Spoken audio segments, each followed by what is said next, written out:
Durante el año 2022 viviremos el inicio de una de las más grandes inflaciones de los últimos años. El concepto exacto es estanflación, donde se van a incrementar los precios de los productos y servicios, pero no necesariamente así las ventas, ya que vamos a tener escasez de materia prima y de recurso humano. Conocer por qué la administración de los activos de la empresa en la era de criptomonedas es el concepto más importante que cualquier persona que desee mantener su patrimonio personal o empresarial debe conocer. En los próximos 2 episodios hablaremos con mi amigo y coautor César Tánchez de este tema, así como el manejo de fondos de emergencia, el rol de nuestra tesorería e inclusive el manejo del portafolio de inversión. Esperamos que sea de mucho valor.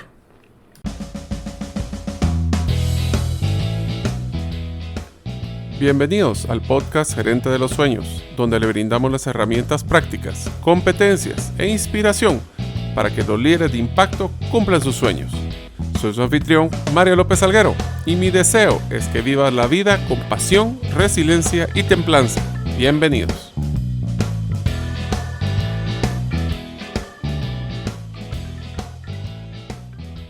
Hola amigos, bienvenidos al episodio número 97 del podcast Gerente de los Sueños. Mi nombre es Mario López Alguero y una de las cosas que me preocupa para estos días es la inflación acelerada que poseeremos, especialmente en los próximos meses. Y esto va a impactar en el poder adquisitivo que tenemos con nuestro dinero. El poseer una porción de nuestro dinero en criptomonedas va a ayudarte a minimizar ese impacto que la inflación va a tener. Si deseas conocer más de este mundo, lo puedes hacer en mi libro llamado 10 razones para invertir en criptomonedas y 5 para no hacerlo. Puedes adquirirlo ingresando a la página gerentedelosueños.com. Deseo agradecerte que nos escuches el día de hoy. Si todavía no eres parte de la comunidad de los sueños, puedes hacerlo suscribiéndote a nuestros correos electrónicos ingresando a la página gerentedelosueños.com o a través de nuestro listado de difusión de WhatsApp enviando tu nombre al +502 para aquellos que nos escuchan fuera de las fronteras de Guatemala y el número de celular 5017-1018. Repito, 5017-1018. Hola amigos, bienvenidos al nuevo episodio del podcast Gerente de los Sueños, donde les brindamos las herramientas prácticas y las competencias gerenciales para que ustedes, como líderes de impacto, cumplan sus sueños.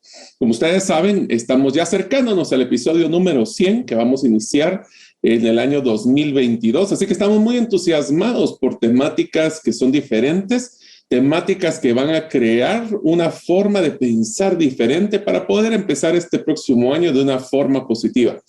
Para esto, por primera vez voy a invitar de nuevo a un gran amigo que ustedes saben haber escuchado en los primeros episodios del podcast, que es César Tánchez. Bienvenido, César.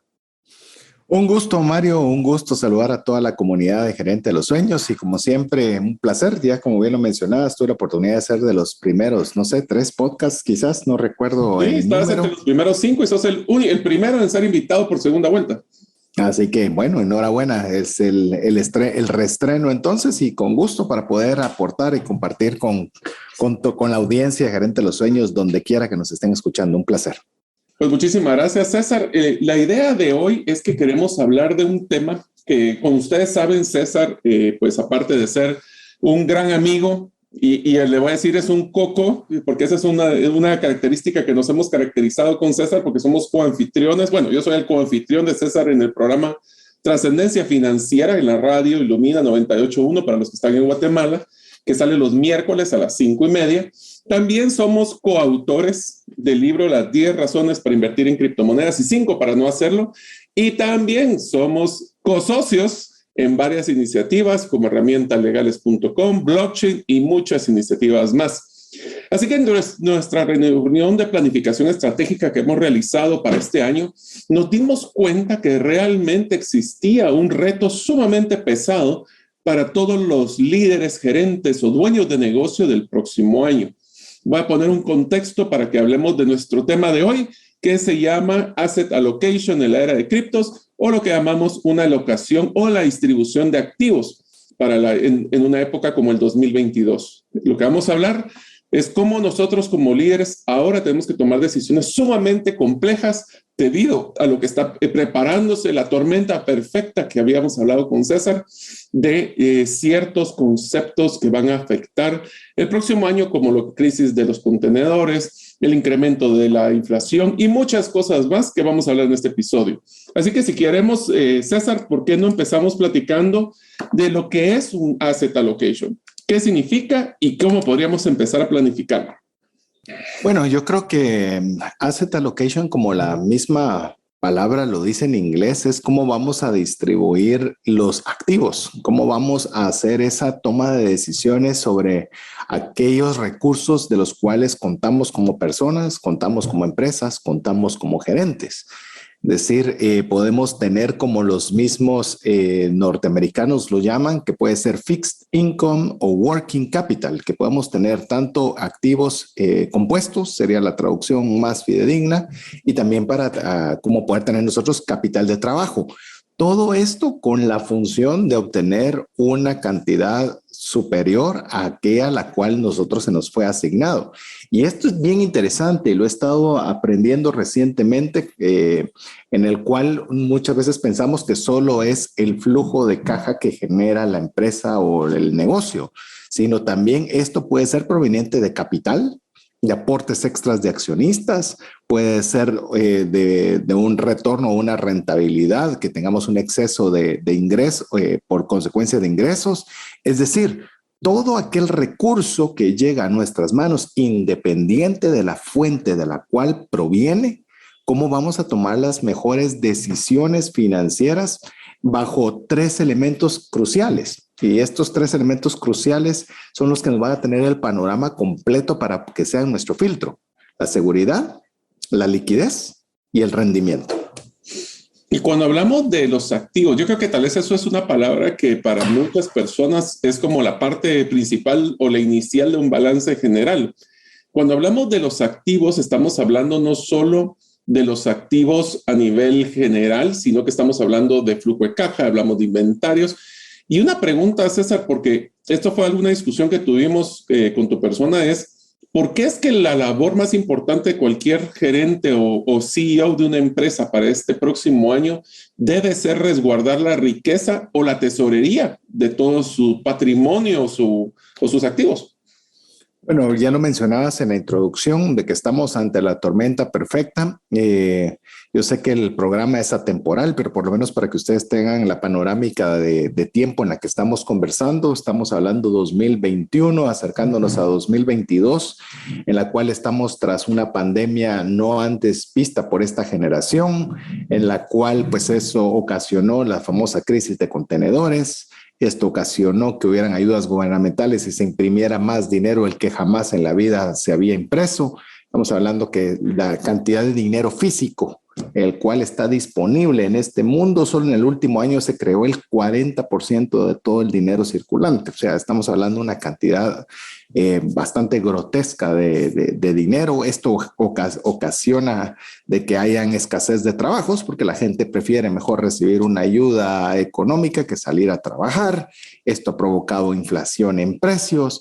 Entonces, esto resulta ser todo esto una situación que tal vez nunca se había vivido en tesorería, en la cual pues obviamente los gerentes, los CFOs, los dueños de las empresas, nosotros como individuos personales, ¿cómo vamos a hacer para resguardar el poder adquisitivo o la capacidad de compra ante tantos elementos que están atentando contra ello? Y ahí es donde, escuchando en cierta oportunidad a Michael Saylor, que estaba en una convención de CEOs y CFOs en Estados Unidos, rondando ante esta temática, conversaron diferentes temáticas en tres días consecutivos. Mencionaba de que la labor, hoy día, la labor número uno de un CEO, más que generar ventas, más que ser eficiente en los costos, es cómo se va a colocar el capital que tienen disponible para el resguardo de valor.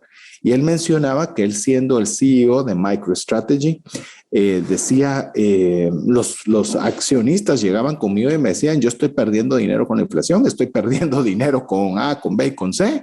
¿Qué vas a hacer para que no siga perdiendo mi poder adquisitivo? No le estaban preguntando cómo van las ventas, cómo va el negocio, qué proyecciones tienes de... No, sino cómo se iba a preservar el valor de las acciones en capital en base a lo que se está viviendo. Y eso fue lo que a él en lo particular lo inclinó a tomar alguna serie de decisiones para el resguardo del capital y la mejor colocación de recursos, y se animó a compartirlo también con otros CEOs y CFOs alrededor de Estados Unidos. A ver, para que todos estemos conscientes del tema que mencionó César, imagínense que ustedes son personas que trabajan en una empresa, son colaboradores de una empresa y reciben su salario. Ese salario ustedes ahorran un 20%, pongámosle que fuera un ideal de un 20% de su dinero. Ese 20% ustedes lo están metiendo en una cuenta de ahorro tradicional. ¿Quedaría cuánto, César? ¿Un 1%, 2% de tasa de interés, si les va bien? Es decir, si vas al oficial, no esperes. Incluso en otros países puedes tener incluso una tasa de interés negativa. Pero si querés ser optimista, por lo menos hablemos en Estados Unidos y en muchos lugares de Latinoamérica podemos ver lo mismo, puedes estar pensando en un 0.5 a un 1% de retorno por tu capital guardado en un banco en dólares. Ok, pensemos un 1% para ser creativos. Entonces, ustedes agarran ese 20% de su salario, lo meten en una cuenta de ahorro, en este caso, como menciona César, de dólares, y están ganando un 1%. La inflación, que ya vamos a hablar, que es la inflación, lo que hace es que ese dinero pierda el valor adquisitivo. ¿Qué quiere decir? Lo que famosos, que cuando éramos jóvenes, nosotros podíamos comprar con un quetzal, un dólar, un lempira, mucho más de lo que se puede hacer ahorita. Eso es porque cada quetzal, dólar o lempira pierde su valor. En un promedio estamos hablando de que en el mundo estamos entre un 6 hasta un 10, o ahora en algunos países que están hasta el 15% de inflación. Eso quiere decir de que ustedes, esos dólares que metieron, ganaron un 1% optimistamente y perdieron un 8%. En neto tienen 6% del valor de su dinero en el banco que perdió ese valor adquisitivo. Ahora, César, cuando hablamos de activos, yo siempre pienso que las personas y los líderes que nos están escuchando están pensando como que fuera su balance. Están los activos, pasivos y su patrimonio. En los activos existen varios tipos de activo, pero el más interesante es obviamente el activo líquido, que es el que tenemos, como decimos, cash en la mano. Y en ese activo líquido, ¿qué es lo que queremos hacer o qué deberíamos de planificar hacer con él? Bueno, tenés un activo líquido, que ese es lo ideal, ya lo mencionaba, entre los 3 elementos importantes a considerar en una decisión financiera, que es seguridad, liquidez y rendimiento. La liquidez es clave.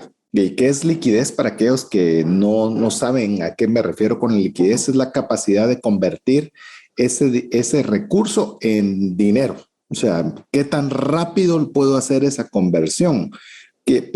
Voy a ampliarlo solo un poco. Yo tengo una casa, yo soy persona individual y tengo una casa. ¿Ese es un activo líquido?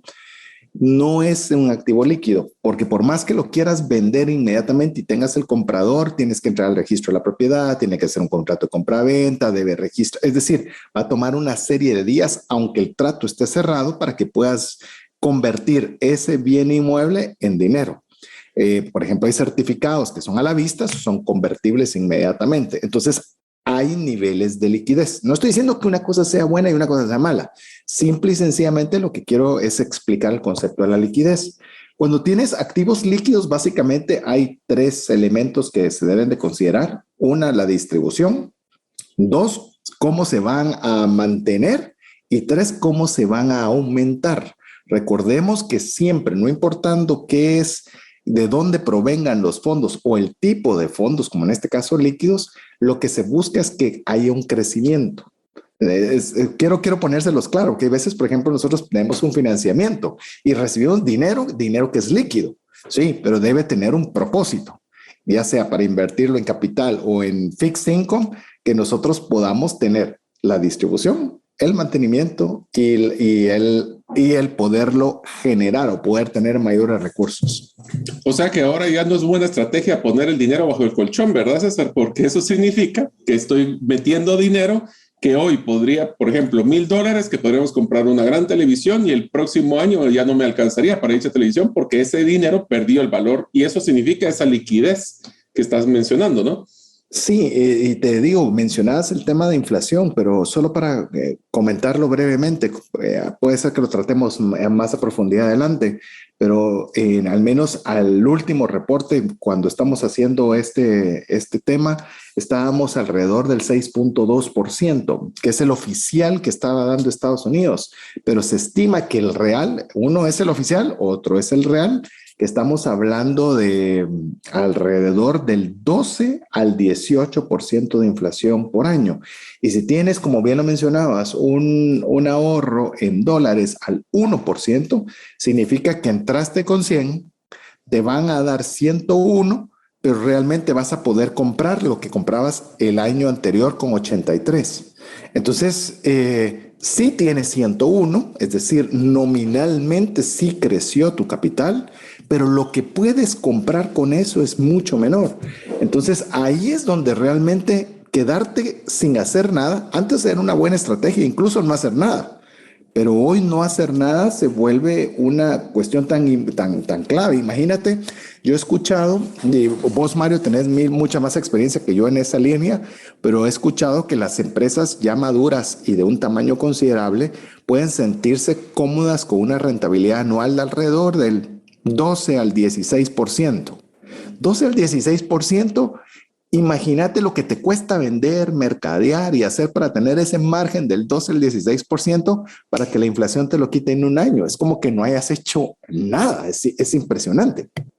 Así es, y eso significa de que por eso es tan importante de que en un momento como el que nos encontramos, donde existe una tendencia de una inflación tan alta, las decisiones no solo sean sobre cuánto voy a vender, cuánto voy a generar de margen, es lo poco, mucho que yo genere, cómo voy a garantizar que realmente mantenga su valor en el tiempo.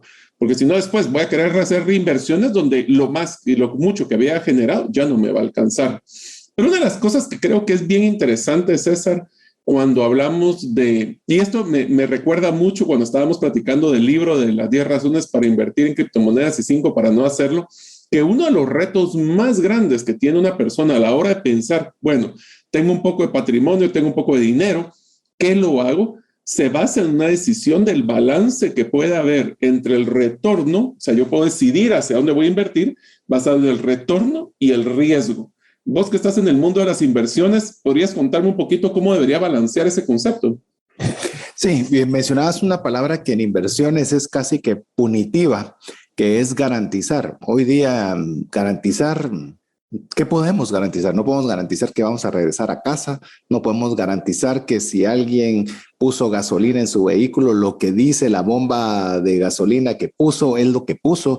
Es muy difícil la palabra garantizar y cuando se habla de inversiones, más aún, por las razones que estás mencionando, el tema de retorno-riesgo. Entonces, cuando tenemos retorno-riesgo, usualmente lo que se había considerado era que era inversamente proporcional. Es decir, debemos tratar de tener un riesgo mayor con la expectativa de tener un retorno mayor. Es decir, cuanto más riesgo tomamos, debemos también tener una mayor expectativa de poder tener un retorno que valga la pena asumir ese riesgo. Por cierto, todo tiene riesgo, todo, absolutamente todo. Un emprendimiento, el comprar una nueva maquinaria, el contratar a una persona nueva en una posición, todo es un riesgo. No sabemos o no tenemos la plena certeza de que hemos tomado la decisión adecuada. Eso lo sabremos conforme pasen los resultados y establecer si en base a la información que teníamos tomamos una decisión correcta o no. Lo interesante es que cada día esto se está poniendo más difícil porque antes una decisión fácil de bajo riesgo, entre comillas, era invertir en un certificado de depósito. Era invertir en un bono del tesoro de un país. Eso era un bajo riesgo. ¿Por qué? Porque la posibilidad de incumplimiento es, y creo sigue siendo bastante baja. Pero hoy ya no solo es el factor de perder capital, ahora ya estamos hablando del factor de que la inflación se está llevando el retorno e incluso quitando parte de lo que es el poder adquisitivo de compra con lo invertido. Entonces ya los factores de lo inversamente proporcional está resultando ser todavía un desafío, porque lo que antes considerábamos que era un retorno adecuado para un riesgo bajo, ese riesgo bajo dejó de ser un riesgo bajo, ya es un riesgo alto y las posibilidades de retorno bajas. Entonces ya comenzamos a romper incluso hasta ese paradigma financiero en el cual tenemos que buscar otro tipo de alternativas que nos permitan tener un riesgo aún razonable, pero con expectativas de retorno por lo menos superiores a la inflación. Al final se vuelve un tema de control de riesgo. Pero amigos, yo quiero que ustedes se pongan a pensar lo que acaba de mencionar César. Pensemos de que acabamos de finalizar el 2022 o el 2021, dependiendo de cuándo estén ustedes escuchando esto, y así identifican que han logrado tener una utilidad en su negocio. Tienen un poco de dinero y la decisión es dónde lo invierto. Puedo hacer una nueva sucursal de mi negocio, puedo invertir en maquinaria que puede ayudarme a la productividad, puedo invertirlo en algún producto financiero, puedo hasta invertirlo en criptomonedas. La pregunta es, ¿cómo deberíamos de evaluarlo? Y esa evaluación es lo que acaba de mencionar César, es tener un balance en, ok, ¿qué es lo que me va a generar un mayor riesgo? Esperaría una mejor rentabilidad. Y aquí entramos a un tema que es una palabra que vamos a discutir en el camino, César, es el tema de diversificación. En pocas palabras, no poner todos los huevos en una sola canasta, porque significa de que el riesgo se consolida y se concentra en un solo lugar. Sin embargo, también tenemos que tomar en cuenta a la hora de invertir cuál es nuestra meta, ¿no, César? O sea, ¿qué es lo que queremos nosotros lograr? ¿Dónde se vuelve atractivo? Sí, yo puedo tener un abono del tesoro y posiblemente me dan 2, 3, 5%, pero ¿eso es suficiente como para compensar, por ejemplo, la inflación? ¿O cuál es esa meta que quiero yo de retorno y cuál es el riesgo que quiero manejarlo? Por ahí tendría que ir un poquito el primer punto. Sí, obviamente la meta tenés que tener claro, hay un factor adicional a lo que ya mencionamos de riesgo-retorno y es el horizonte de tiempo. Porque una meta va a tener esencialmente dos factores: qué querés conseguir y cuándo lo querés hacer. Es decir, vos mismo lo mencionás mucho en tu podcast, ¿verdad? Ponerle por escrito qué es lo que querés realizar y ponerle fecha. Esa es una meta. Como nosotros en el tema financiero también, qué horizonte de tiempo vamos a manejar para saber qué riesgo podemos asumir y qué expectativa probable de retorno tener. En esa línea yo creo que para el horizonte de tiempo es clave, porque si yo quiero tener un retorno del 10% mañana, llamemos, tengo que asumir riesgos absurdamente elevados para poder tener un retorno esperado. Voy a poner un ejemplo muy simple. Con Mario, en cierta ocasión, decidimos hacer lo que le llamamos el $100 Challenge, en el cual invertimos $100 de forma indiscriminada en los activos que quisiéramos, ya un periodo de tiempo definido. Queríamos ver quién ganaba en tener un mejor rendimiento. Eran 3 semanas. Las 2 previas semanas, Mario tenía los mejores resultados en su estrategia. Y, por ejemplo, me quedaba a mí una semana para tratar de llegar a la fecha con el mayor retorno. ¿Qué me tocaba? Me tocaba tener un horizonte de tiempo tan corto, con una expectativa de retorno tan alta, que lo que tenía era que arriesgar prácticamente o poner mucho riesgo con la expectativa de tener un retorno alto. ¿Qué quiero yo llegar a decir? La ventana de tiempo es crucial. Si tengo poco tiempo y necesito un retorno importante, pues obviamente me voy a exponer a más riesgo. Pero cuanto más estiro la ventana de tiempo, cuanto más logro tener la flexibilidad de movimiento en el tiempo, comienzo a tomar decisiones más tranquilas y a controlar el riesgo. Entonces, si nosotros queremos controlar el riesgo, no solo pensemos en el activo en el que estamos invirtiendo, sino también tomemos en consideración el plazo de inversión en el cual tengo. Porque el plazo disminuye el riesgo si estamos buscando activos que tienen una buena posibilidad de retorno. Y te diría de que esa tolerancia al riesgo es una de las decisiones que todos nosotros tenemos que tomar en nuestra vida personal, así como en la empresa y en los negocios. Porque no solo se trata de decir, ok, quiero el máximo retorno, todos queremos el máximo retorno, pero ¿hasta dónde estamos dispuestos a arriesgar?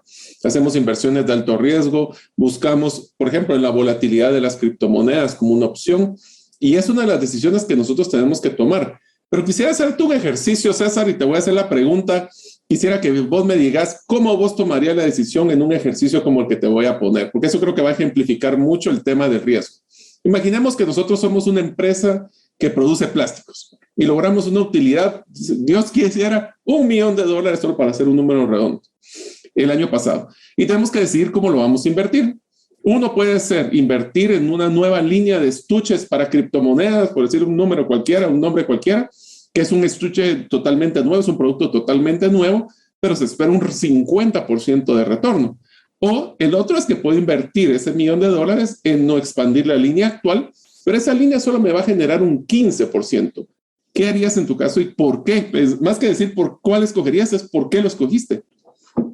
Amigos, les tengo una excelente noticia que les quiero contar. El libro que escribimos con César, 10 razones para invertir en criptomonedas y 5 para no hacerlo, ya se encuentra en Amazon, en ambas versiones electrónica o si desean comprarlo también en la versión física. Así que aprovechen el precio de lanzamiento para conocer más del mundo de blockchain y criptomonedas. Si lo compras, solo te vamos a pedir un gran favor, que nos apoyes después de leerlo en escribir una reseña para que otras personas conozcan y puedan compartir esa pasión que ustedes van a generar del mundo de las criptomonedas. Los espero ver en estas reseñas en Amazon.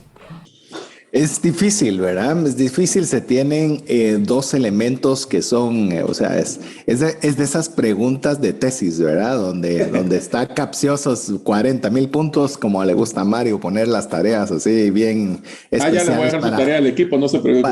Para que la cabeza haga trabajo. Básicamente, les digo, hay dos factores que podemos ver en este ejercicio. En una, tenemos una experiencia establecida, sabemos cuánto podemos colocar de un producto y qué retorno podríamos esperar, aunque sea menor. Y la otra es la probabilidad de un proyecto nuevo que pueda rendir un retorno mayor. Yo creo que escoger una o la otra, si yo tuviera que escoger, iría sobre lo que conozco, porque lo otro es un mercado desconocido, o lo haría sobre un capital del cual me podría permitir perder o esperar no tener un retorno rápido a corto plazo. Volvemos a lo mismo, hay que tener la expectativa. Yo me recuerdo, les digo, tengo tal vez 20 años de estar involucrado con los temas de inversión y me recuerdo que cuando yo hablaba temas de inversión particular o personal, pues había alguna expectativa de retorno y a veces había como un speech así de venta, ¿verdad? De que nosotros cuando hablamos de dinero deberíamos tener cuidado de cuidarlo con excesivo cariño, así como uno cuida a su familia. Y me dice, a mi familia haga lo que quiera, me dijo una vez un cliente, nunca lo olvido, pero mi dinero no me lo toque. Y lo dijo serio, o sea, usted con mi familia lo que quiera, pero dinero es rentabilidad y quiero tanto. Y muchas veces también un gerente financiero, un CFO, y como parte de sus atribuciones, lo que quieren tener es un retorno. Y hay veces no hay la paciencia, o como lo diría Mario, ni la paciencia, ni los elementos, ni el ecosistema que permita que los proyectos tomen su curso, cualquiera que sea, de alta, de baja, de madurez, de lo que sea. Entonces yo creo que hay que evaluar, tal vez mi perspectiva es ver cuál es el ecosistema. Si el ecosistema es una empresa que se ha caracterizado por ser innovadora, posiblemente una línea nueva les va a encajar muy bien en la toma de decisión financiera. Entonces es una empresa muy conservadora. El ingresar un producto nuevo y no tener llamemos la expectativa cumplida de ingresos, creo que pondría mucha presión sobre quien tomaría esa decisión. Pero César, a ver, y aquí va la tarea también, aprovechando que me adelantaste el concepto de la tarea. Yo les recomendaría que cuando vayan a tomar una decisión, por ejemplo, ahorita que ustedes tuvieran el famoso aguinaldo o algún tipo de dinero extra, bono anual, y tienen que decidir qué hacer con él. Yo creo que una de las formas más fáciles es hacer dos columnas, una que sea el retorno y otro sería el riesgo, donde el retorno es muy fácil porque es un porcentaje que podemos calcular. Pero César, en el tema de riesgo, ahorita mientras estabas platicando, yo me puse a pensar cómo yo contestaría esta pregunta de este ejemplo y tendría que poner temas subjetivos del lado de riesgo. ¿Cuáles son este nuevo producto? ¿Qué potencial de mercado tiene? ¿Cuántos competidores hay? Podemos poner un listado de muchas cosas. Tal vez podemos ponerle hasta un peso de decir que el más riesgoso es el 1 y el menos riesgoso es el 2, pero al final del día el tema de riesgo, por lo que entiendo, es un tema 100% subjetivo.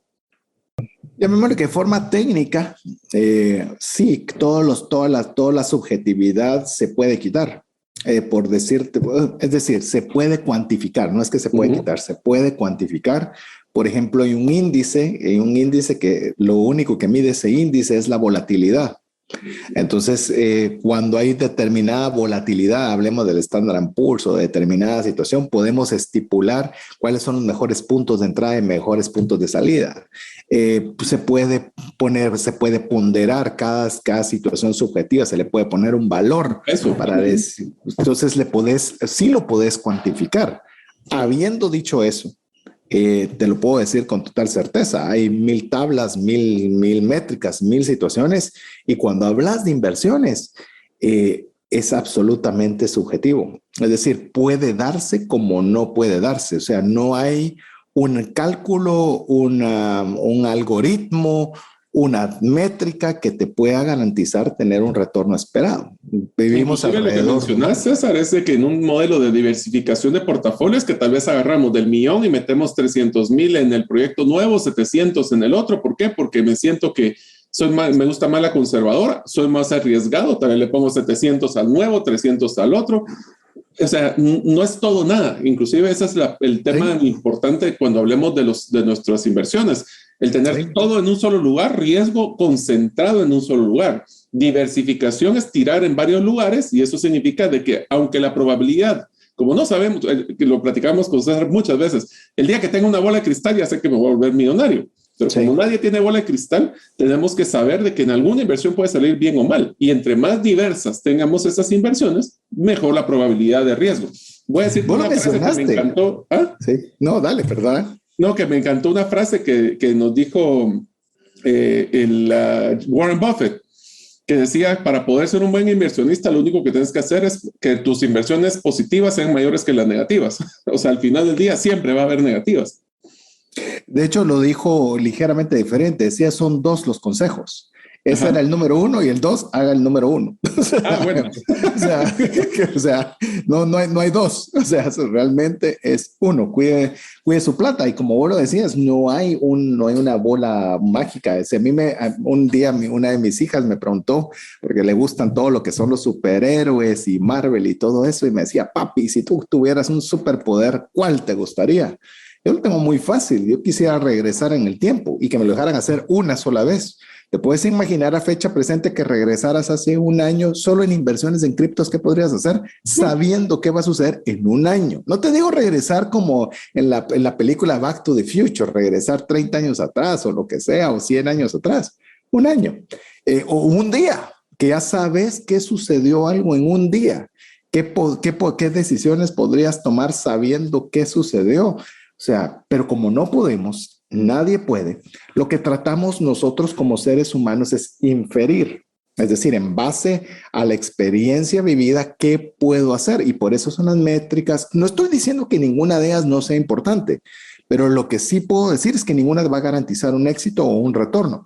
Te va a dar elementos para tomar mejores decisiones, pero eso no implica que tu decisión va a traer la consecuencia que esperas. Fue una buena decisión. Y solo voy a meter un factor adicional, César, y es cuando antes de la pandemia podemos decir que teníamos una probabilidad de acierto mucho mayor a predecir el futuro, básicamente porque lo que nos trajo aquí nos lleva al siguiente nivel, pero en un tema de incertidumbre, al final yo le digo, todo es hipótesis, o sea, todos son ideas que vamos a tener que ir a probar en el camino y vamos a tener que ir colaborando, corroborando y alineando de acuerdo a lo que va a ser. O sea, que ya no es un mundo lineal, es un mundo totalmente disruptivo. Y eso es uno de los temas que creo que a la hora de tomar la decisión, ¿qué hago con Dios quiera lo que nos sobra un poco de dinero? ¿Cómo invertirlo? Es donde tenemos que balancear esas decisiones, ¿no crees? Inclusive te digo, la volatilidad, como vos lo mencionaste, era, pues obviamente, para quienes no saben, son los cambios bruscos hacia arriba o hacia abajo de cualquier instrumento financiero. Es decir, cuanto más fluctúa, es más volátil. Cuanto menos fluctúa, tiende a ser más una línea recta, es menos volatilidad. Usualmente tendemos todos como seres humanos a no gustarnos los cambios. Entonces, menor volatilidad, todos nos sentimos más tranquilos. Pero como bien lo mencionabas, Mario, a raíz de la pandemia se volvió volátil todo. la toma de decisiones, la forma de trabajar, la forma de relacionarnos con las personas que queremos y amigos, familiares y demás, todo cambió y ahora es totalmente volátil. Eso implica que de alguna forma nos aventaron a que ese concepto de la volatilidad no es más que lo que es, simplemente establece qué tanto sube o baja algo. Entonces ya no lo vemos, o por lo menos nos están enseñando a no verlo como algo malo, sino algo que le tenemos que tener cierto grado de conocimiento para tomar decisiones. Si sabes que algo, por ejemplo, nuestra realidad es volátil, es decir, que puede ser, tiene cambios bruscos, pues entonces sabes que tu toma de decisiones debe ser un poquito más pensada. Yo te soy franco, a mí me causa un poquito de cuidado, me encanta ver el comportamiento humano, creo que ahí está la base de todo. Tú puedes tener toda la estrategia, todas las métricas, todas las tablas, todas las tomas de decisiones financieras y de repente entra un rumor y toda la gente entra en pánico, toda la gente comienza a vender sus posiciones y resulta que no hay métrica que pudiera haber medido eso porque seguimos siendo humanos. Y tomamos decisiones emocionales y te voy a decir algo y lo digo con el absoluto respeto, ilógicas, como lo podemos aprender en la economía conductual. Tomamos ciertas situaciones y voy a comentar algo ya que estamos también con un entorno cripto.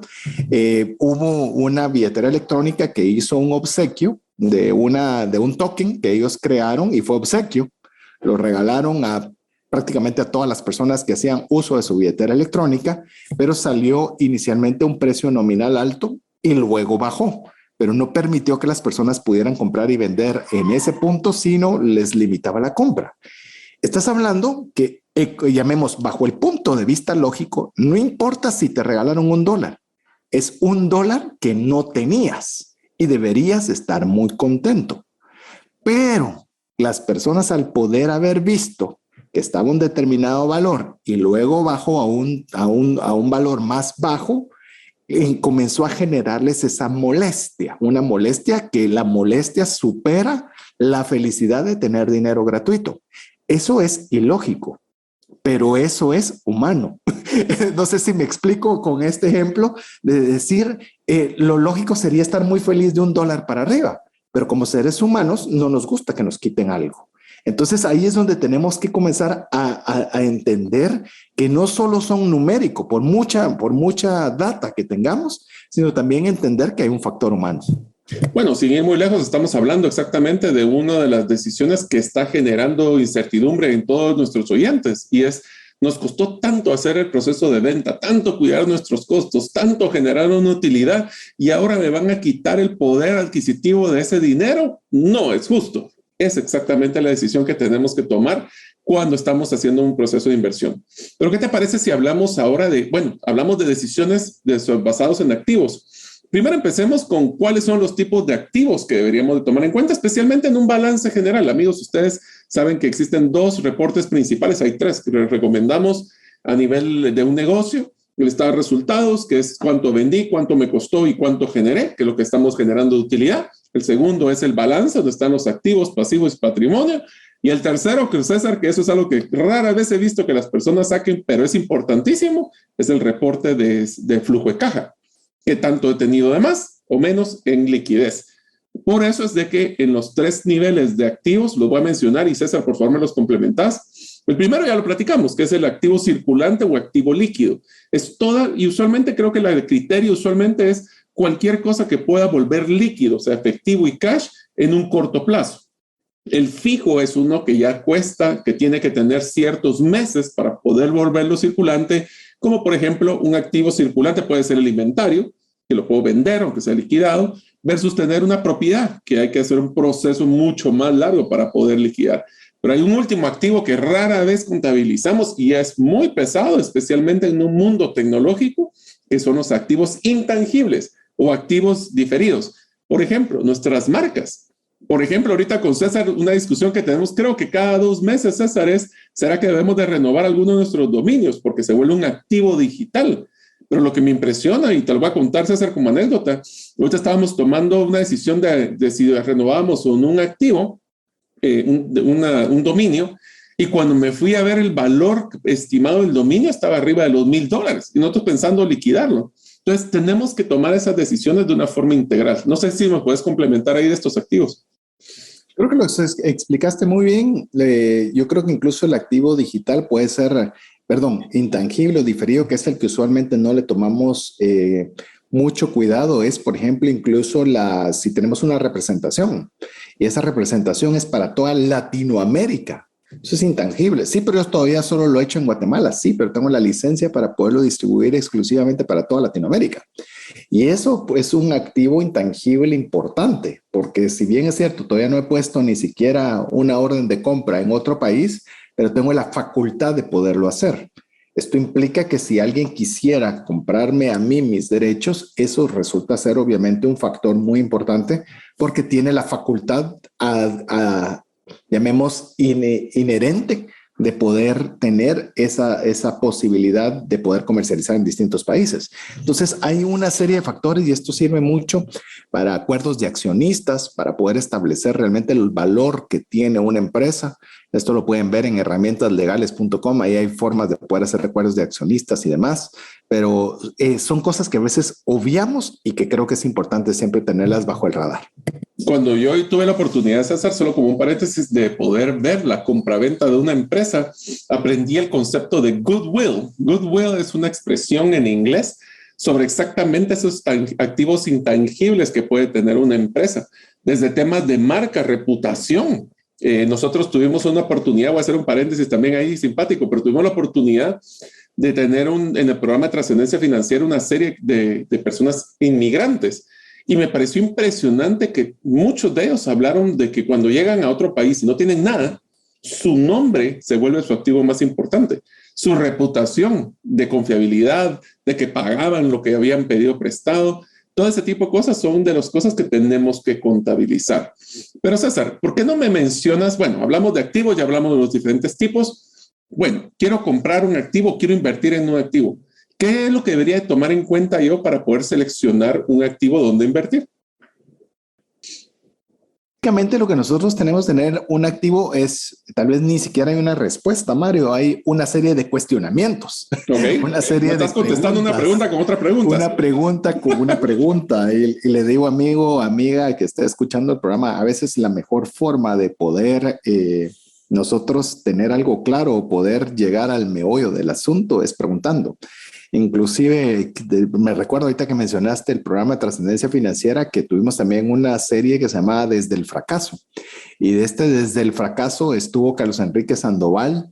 Y algo que uno de los principales aprendizajes que me tomé de su entrevista fue que él mencionaba que a veces nosotros creemos que lo que decimos es lo que las personas entienden y que no es suficiente. Hay que preguntarle qué fue lo que entendió de lo que uno dijo para ver si los dos realmente estamos en la misma sintonía. No hay que suponer, sino hay que estar seguros. Entonces, yo creo que las preguntas nos ayudan a ahondar y tener ese marco de referencia. Pero, por ejemplo, cuando seleccionamos activos, parece ridículo o obvio es qué tipo de activos son los más adecuados. Más adecuados para mí, más adecuados para mi empresa, para mi departamento, para mi persona, porque podríamos pensar, este es el ideal, sí, pero como lo mencionaba, pero no va con la cultura de innovación de la empresa, es muy conservador, o al revés, somos muy conservadores y no vamos a estar dispuestos a tener ideas demasiado disruptivas. ¿Qué grado de diversificación debemos de tener? ¿Vamos a tener un grado de diversificación amplio o corto? Ninguno de ellos es malo, es decir, voy a tener bienes raíces, working capital y algún dinero en bancos. Ok, perfecto. No, a mí bienes raíces no me gusta, pero ahorita que están subiendo y que están demasiado caros, yo solo lo voy a tener, pero tenemos que saber el nivel de diversificación. También qué porcentaje de mis recursos va a ir a cada uno de esas carteras en las cuales voy a diversificar. Voy a poner el 10% en patrimonio o de reinversión de capital de trabajo, voy a meter el 40% en bienes raíces. O sea, ¿qué porcentaje o qué peso le voy a dar a cada una de estas, llamemos áreas o áreas a diversificar de los ingresos de la empresa? Ok. Y estabas hablando algo bien interesante. que también existe la sobrediversificación. Y te voy a poner un tema del portafolio mío de mis criptomonedas. Yo llegué a un punto ahorita que tengo 26 criptomonedas en mi portafolio. Ya me volví loco estar llevando el control de cada una de ellas. Posiblemente me voy a quedar con 10, porque también el diluirse significa tener que llevar el control de cada uno de los desempeños de cada uno de estos activos. Y eso se vuelve un tema bien complicado. Inclusive te voy a mencionar algo, porque también he caído en esa misma sintonía que estás, pero también no solo es el problema del control, sino es el problema de qué retorno vas a tener. Supone, voy a hablar cualquier cosa, que has invertido $100 en una de esas 26 y esa llegar a crecer el 300%, que es impresionante, significa que vas a tener $300. Realmente, porcentualmente es alto, pero el impacto financiero en tu bolsillo es bajo por la cantidad de recursos asignados. Entonces, mientras tenés una sobre diversificación, puede ser que porcentualmente la decisión haya sido buena, pero al haberle hecho un asset allocation, que es el título, o una colocación de activos baja, pues resulta que pasa a ser como, qué bonito fue, pero por la cantidad que te queda en el bolsillo, que al final eso es lo que yo creo que es lo que tenemos que tener todos muy presentes. Al final es qué nos queda a nosotros en el bolsillo. Es decir, si yo antes podía comprar un activo que valía 100 con 100, pero ahora necesito 120 para eso, es al final con qué me quedo yo después de haber hecho una transacción. Entonces yo creo que no solo es el monitoreo, sino también que estás restándole, o si tanta es tu fe, asignarle más recursos a aquellos activos que consideras que pueden ser o traer el mayor rendimiento posible. ¿Sabes qué me trae el recuerdo ahorita? Es cuando yo conocí a una persona que le gustaba apostar en la carrera de caballos. Esto es como apostarle solo a un caballo, que es el que creo que va a ganar. La probabilidad es 0 o 1, ¿verdad? O sea, si le pegué con 100 y si no le pegué con nada. La otra opción es apostarle un poquito a cada caballo. Sí, pues la probabilidad de que uno de los caballos tiene que ganar, entonces la probabilidad de ganar es alta, pero diluí mi inversión en un montón de activos. O la otra opción, que la que estamos platicando ahorita, es tal vez seleccionar cuáles son los 2 o 3 caballos más con mayor probabilidad de éxito y sobre esos ir a apostar una cantidad un poco mayor que la probabilidad que le pegue a ese que ganó, o un capital mayor va a generar el retorno para compensar las pérdidas de los que no le pegué. Esa es una versión así de apuestas que yo no apuesto, pero es un modelo de que podríamos hablar de la diversificación del costo. Ahora, estamos hablando que tengo mis 3 caballos ganadores. Voy a utilizar esa analogía ahora en adelante porque creo que es fácil de todos de verla. Tengo mis 3 caballos ganadores. ¿Cómo asigno yo ese monto a cada uno de ellos? ¿O cómo defino esos activos? Porque si tengo 5 caballos, ¿cómo son los 3? ¿Cómo hago ese proceso? Bueno, básicamente tenés algunas formas de hacerlo de forma estratégica, es decir, vas a generar una estrategia de cómo vas a utilizar tu capital a cada uno de ellos. Dinámico es que te vas a permitir también tener una flexibilidad de poder comprar, vender, movilizar, es decir, vas a hacer, no es voy a dejar ahí en el tiempo, porque esa es mi estrategia, sino yo voy a estar constantemente monitoreando cada uno de los cambios. Puede ser táctico, es decir, por ejemplo, algo que se volvió táctico en el caso de las criptomonedas, por mencionar el ejemplo, porque tenemos un tinte de criptomonedas, es que Facebook anuncia que va a cambiar su nombre de Facebook a Meta, en el cual va a hacer una apuesta como empresa y corporación hacia el metaverso. Entonces allí todas las criptomonedas relacionadas con metaverso resultaban ser un proyecto interesante. Entonces, quienes tuvieron esa agilidad mental para poder intuir lo que hoy ya se sabe que es una realidad, pues hicieron una asignación de activos tácticos. Es decir, estas criptomonedas que están involucradas en el metaverso van a crecer. Entonces, no estaba en mi plan estratégico, no estaba en mi lente cotidiano dinámico de compra y venta, pero resulta una oportunidad. Entonces, esa oportunidad puede ser táctica, específica, en un momento particular de la vida y había que aprovecharla, o bien que hagas un poquito de cada una, dependiendo cómo sea tu visión de riesgo y de estrategia. Podríamos hablar que un estratégico es hacer una inversión en una planta de producción nueva que nos va a generar años de producción y años para poder generar retorno. Entonces, sí, es una apuesta a largo plazo porque sobre eso vamos. Una dinámica es que tenemos que crear una nueva agencia, pero una agencia puede ser que la cerremos en meses o abrir en meses. y podemos ir ajustando nuestra estrategia. Un táctico es, bueno, necesito comprar, viene el proveedor y me dice, te voy a dar 50% de descuento, pero si me compras más producto, esa es una estrategia, es una táctica porque es del día y ahí tomo la decisión rápida. Entonces, y un híbrido es que y esa es creo que la realidad de nuestro mundo, es que las decisiones en la mayoría van a ser híbridas. Algunas van a ser inmediatas, otras. El problema es cuando nos tiramos solo a una.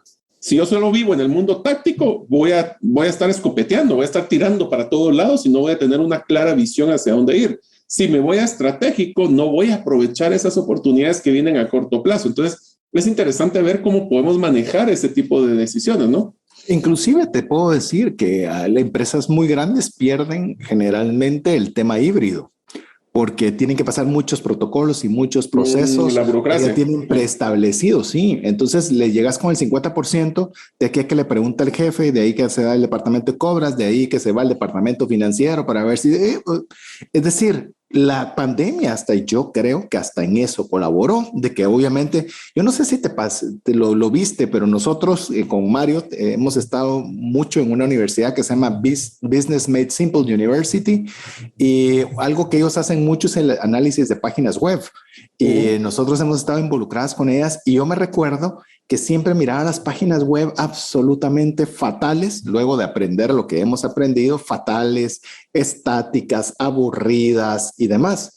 Pero te digo, la pandemia hizo que cambiaran, porque antes de decir voy a cambiar la página web era casi como cambiar el nombre de la empresa. Hoy te das cuenta que Facebook cambió su nombre. Es decir, o sea, una marca tan valiosa como Facebook tomó la decisión de cambiar su nombre. Sí. Es decir, te estás dando cuenta de que ahora a través de todo este proceso, poco a poco incluso instituciones muy grandes están comenzando a ser un poquito más ágiles.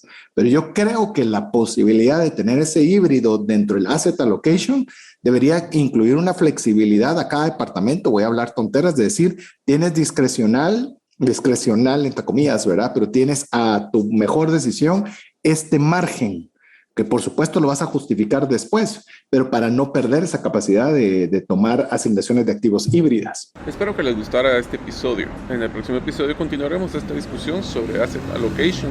Espero que sea de mucho valor. Gracias por escuchar el episodio de hoy de Gerente de los Sueños. Recuerda que para lograr cumplir tus sueños, solo debes de ponerle fecha y tomar acción. Las notas y material complementario de cada episodio puedes encontrarlo en la página gerentedelosueños.com. La música que han escuchado es Feeling Good de Kevin MacLeod y pueden encontrarla en incompetech.com. Hasta la próxima y que sigamos haciendo nuestros sueños una realidad.